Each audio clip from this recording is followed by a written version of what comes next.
안녕하세요. 이투스 교육평가연구소장 김병진입니다. 여러분들 다시 하는 거에 대한 생각들 이것저것 많이 있을 텐데 여러분들이 결코 불리하지 않은 상황이거든요. 네, 그런 상황이 이제 몇 가지가 있어요. 우선은 정시 인원 자체가 늘어나는 게 여러분들한테는 긍정적으로 작용될 가능성이 높은 거고, 또 하나는 이제 학생부를 중심으로 활용하는 전형들의 변수들이 좀 있어요, 올해. 예, 그런 변수들에 대한 생각들을 하나 할 필요가 있고, 마지막으로는 이제 수능이 연기되면서 이주가 더 생겼죠, 그렇죠? 예, 그래서 그 이주를 여러분이 어떻게 활용할 거냐라는 것에 대한 명확한 그런 판단만 있으면 여러분이 다시 하는 것이 훨씬 더 유리한 상황이 될 수 있으니까 그 부분을 좀 생각하면서 접근을 해보면 좋지 않을까 싶습니다.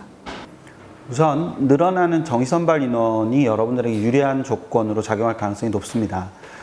단순하게 딱 서울소재 상위 11개 대학만 놓고 봐도 여러분들이 작년에 치렀던 2020학년도 입시에서는 8,640명 정도가 계획상의 인원이었고, 정시선발 인원이었고, 올해 2021학년도는 9,120명이 되거든요. 그러니까 8,000대와 9,000대랑 느낌 자체가 다르죠. 물론 인원은 이제 480명 정도 늘어나는 거지만 전년도 대비 5.6% 정도가 느는 거기 때문에 이게 결코 적은 인원이 아닙니다. 또 하나는 수시 선발 과정에서 추합을 발표할 수 있는 가능 날짜라는 게 있어요. 그 날짜가 2020학년도는 6일이었고 올해 2021학년도는 5일입니다. 일정상.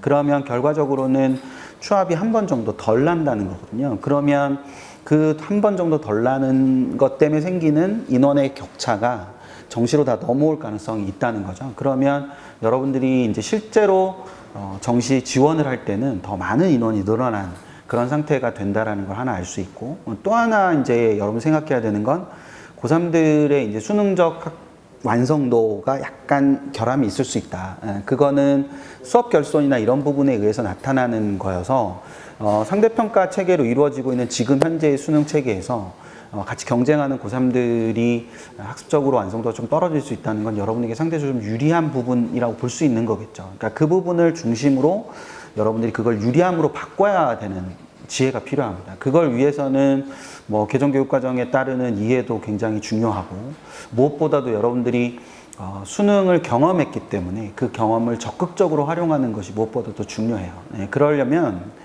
무엇보다도 주변에 존재하는 외부자들이 여러분들에게 구체적인 피드백을 줄 수 있어야 됩니다. 그러니까 너는 지금 어떤 부분이 잘 되고 있고 어떤 부분이 잘못되고 있고, 그런 것들에 대한 구체적인 피드백이 주어지고 그것에 따른 실천이 이어지고, 그것이 반복되다 보면 이런 조건들 뿐만 아니라 여러분들의 결과도 유리한 상황이 될 수밖에 없을 겁니다.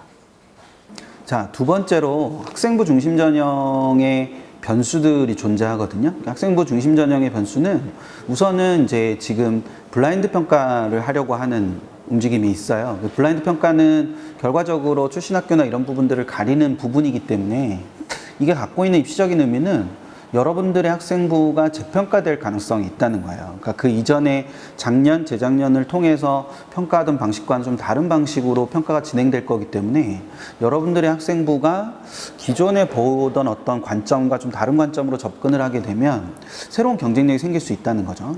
또 하나는 지금 이제 올라오는 지금 현재 고3들이 통합 교과의 학생들이기 때문에 내신을 산정하는 데 있어서 통합 내신을 산정하고 있어요. 그러면 결과적으로 어떤 특정한 부분에 있어서는 내신이 좀 떨어지는 상황이 있을 수 있죠. 그럼 상대적으로 상대평가 체계에서 여러분들이 조금 더 유리한 상황에 처할 수도 있다는 장점이 있어요.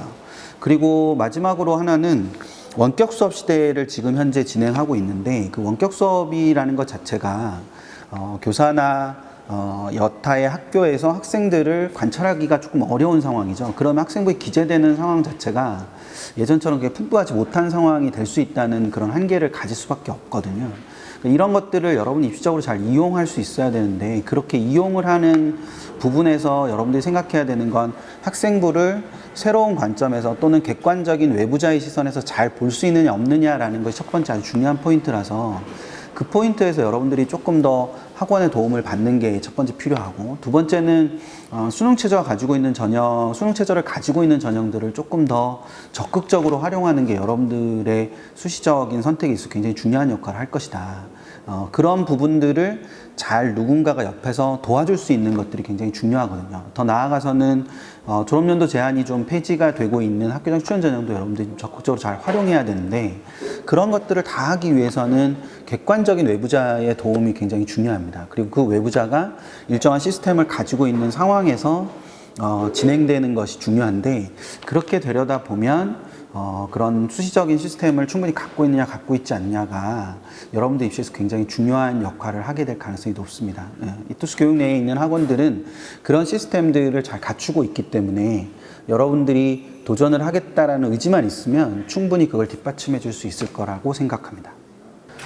마지막으로 개정교육과정과 수능이 2주 늘어나는 거, 연기되는 거, 그 부분이 여러분들에게 긍정적으로 작용할 수 있는 요소죠. 개정교육과정이 왜 긍정적이냐? 개정교육과정은 완벽하게 새로운 과정이 아니라 그 이전에 존재하던 과정에서 개정을 하는 거잖아요. 그러니까 여러분들이 작년에 공부했던 부분들도 일정 부분 포함이 돼 있어요. 더더군다나 수능적으로만 얘기하면 가형에서 기하가 빠지는 부분이 존재하고, 그리고 상가함수, 수학에서의 상가함수가 들어가는 부분은 사실은 모든 학생들이 똑같이 적용되는 거거든요. 따라서 여러분들에게 그렇게 불리한 요소가 아니다, 개정교육과정이. 오히려 그것이 긍정적인 요소로 작용될 수 있다는 생각을 할 필요가 있고, 또 하나는 수능이 2주 뒤로 연기가 되면서 여러분들이 학습할 수 있는 시간이 상대적으로 좀 더 많이 늘어나는 구조를 갖게 되는 거잖아요. 그래서 늦게 시작하더라도 그만큼 학습할 수 있는 시간에 여유가 존재하는 거라서 그걸 긍정적으로 활용할 수 있는 게 중요합니다.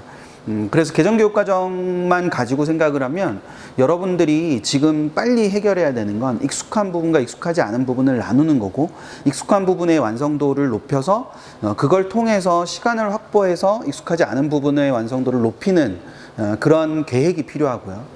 그리고 수능이 뒤로 늘어난 것에 대해서 여러분들이 갖춰야 되는 요소는 아무래도 이 선택과 균형을 굉장히 잘 조화시키는 거라고 볼 수 있죠. 선택을 할 때 누군가의 평가를 통해 선택을 하고, 그리고 균형감을 맞추면서 수능 학습을 전개하는 것이 이 조건들을 모두 여러분에게 유리함으로 만드는 요소라고 생각합니다. 자, 이렇게 세 가지 조건들을 보면 여러분이 지금 주저해야 될 조건들이 아니라 오히려 더 적극적으로 이제 고려를 해봐야 되는, 그리고 재도전을 해야 되는 조건인 거를 알 수 있어요. 그리고 이 조건들은 조건일 뿐, 이거를 여러분들에게 유리함으로 바꾸려면 여러분이 고민하는 시간보다는 행동에 옮기는, 실천하는 시간이 더 절실하게 필요한 겁니다. 그래서 막 고민하고 주저하기보다는 좀 더 적극적으로 여러분들이 재도전에 도전해 봤으면 좋겠습니다. 감사합니다.